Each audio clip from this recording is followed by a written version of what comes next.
Concordia Summit in New York City. I'm sitting down with Senator David Perdue, Republican of Georgia. Thank you for spending some time with us here. You have come out in support of Donald Trump, your party's nominee. You're a businessman in a former life. You were CEO of a Fortune 500 company. The business community is troubled by Donald Trump. You know some of these issues, threat of trade wars with China, pushing a deficit too high through tax cuts. You've talked with him. What do you tell him on these issues as a sort of an emissary from the business community? Well, what I'm hearing is that we've got to get this economy going. We're in a very unusual time where $4.5 trillion have been pumped into the economy by the Fed, and yet we've had zero interest rates, and this economy is not moving. I mean, this is the worst recovery, the weakest recovery in 70 years. I mean, middle-class incomes are flat. We've allowed 4 million women to fall into poverty in the last 8 years. This economy is not moving. So what I hear from business community is uncertainty. We have almost a little over $6 trillion not at work in this economy. That's unbelievable. It's the most liquid position America's ever been in. It's our opportunity, frankly. $2 trillion with the Russell 1000. Yep. You know, they're not investing because of the uncertainty in Washington. That's what I hear a lot. Then the $2 trillion on bank balance sheets for small and mid-sized banks. And then this $2 to $3 trillion stuck overseas in U.S. profits and unrepatriated profits.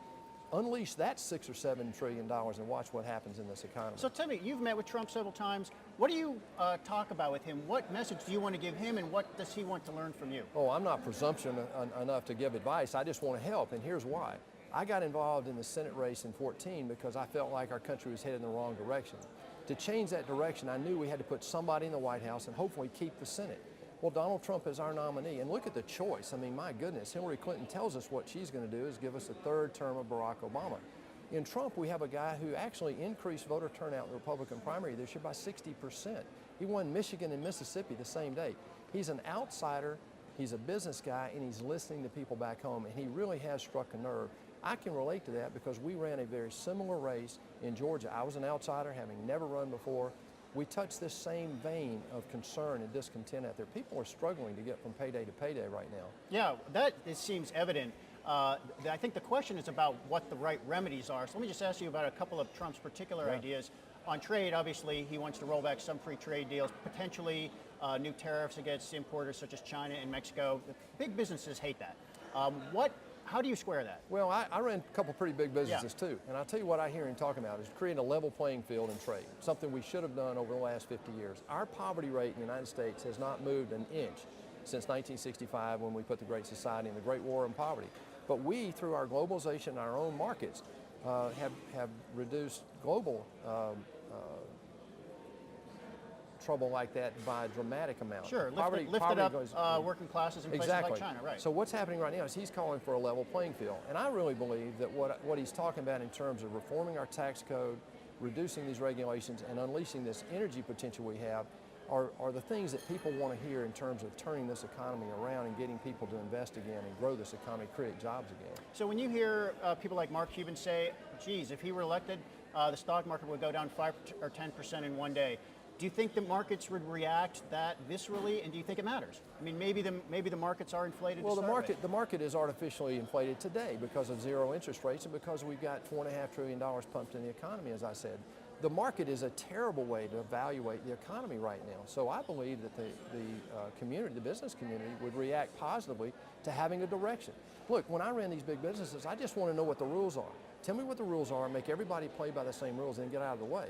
You know, and I think that's what people are looking for right now in the business community.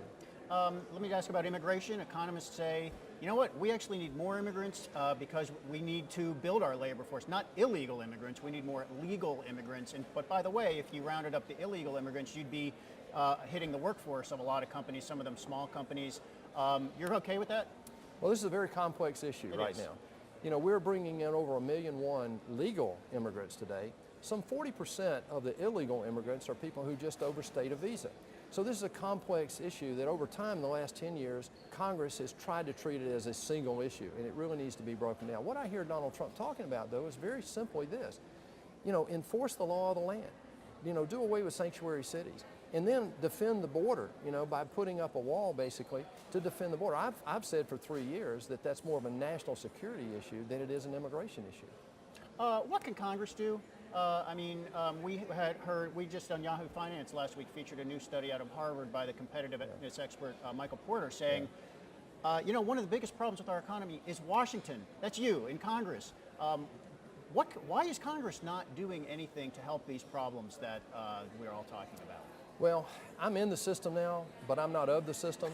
I'm an outsider, so I can look at this with a real objective eye, and there are no innocent parties. This gridlock is killing us. Look at this defense appropriation bill today.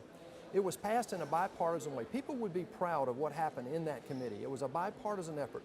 They voted 30-0 to pass this defense appropriation bill, and yet because Harry Reid is blocking that from going to the floor of the Senate, we've tried now 6 times to get that to the floor to vote to fund our military. That's what's wrong in Washington. That gridlock has got to change. But I'll tell you what's happened over the last 8 years. I think that's a strategy by this existing president because it allows him to run the country with executive orders and regulatory mandate. And all Harry Reid has had to do is block the Senate. He did it 3 ways. One, he did it with a supermajority. He did it when he was in the majority, and now as a minority leader, he's been able to do it again with the cloture rule. Now, of course, the Obama administration says it's Republicans in Congress who are doing this, you know, dragging their feet and the same thing. That's their view. Can you identify 1 or 2 single things that could be done to make Congress more effective? Well, let me give you an example. We passed the Iran Review Act, bipartisan, inside the Foreign Relations Committee. Ben Cardin and Bob Corker did a great job bringing that committee together. We went it to the floor, we passed it. It stood up to a presidential veto potentially, and now it's the law of the land. Without that, we would not know what was in the Iran deal. So I believe right now we've got to get both sides to recognize that we are in the deep throes of a crisis, not only a global security crisis, but a financial crisis.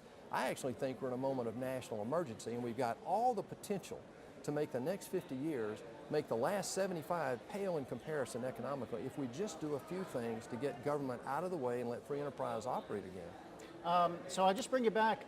Getting government out of the way, that doesn't sound like imposing tariffs on Chinese and Mexican imports. That sounds like putting government in the way. Well, look, I've lived outside the United States. I've run these multinational corporations, and what I really want us to do is create a level playing field. Tell people abroad that this is no longer an open market unless we get access to your market. I mean, that's only fair. In my state, poultry, to get poultry out of Georgia, we export a lot of poultry in Georgia around the world. We have a 300% duty going into Japan. Now, I just don't think that's reasonable. Yeah. And I could go, cite Japan is a different story from China. We don't have time to get into all the details here, but that's been a complaint of the Detroit automakers for decades. No question. But China's the same thing. I mean, look at the M&A activity right now, even in Europe. Because of our corporate tax rate, because of our repatriation tax law, our companies right now are very vulnerable to takeover from foreign countries. Look at what's going on with Monsanto and Bayer today. Yeah. And I've lived that for the last 30 years.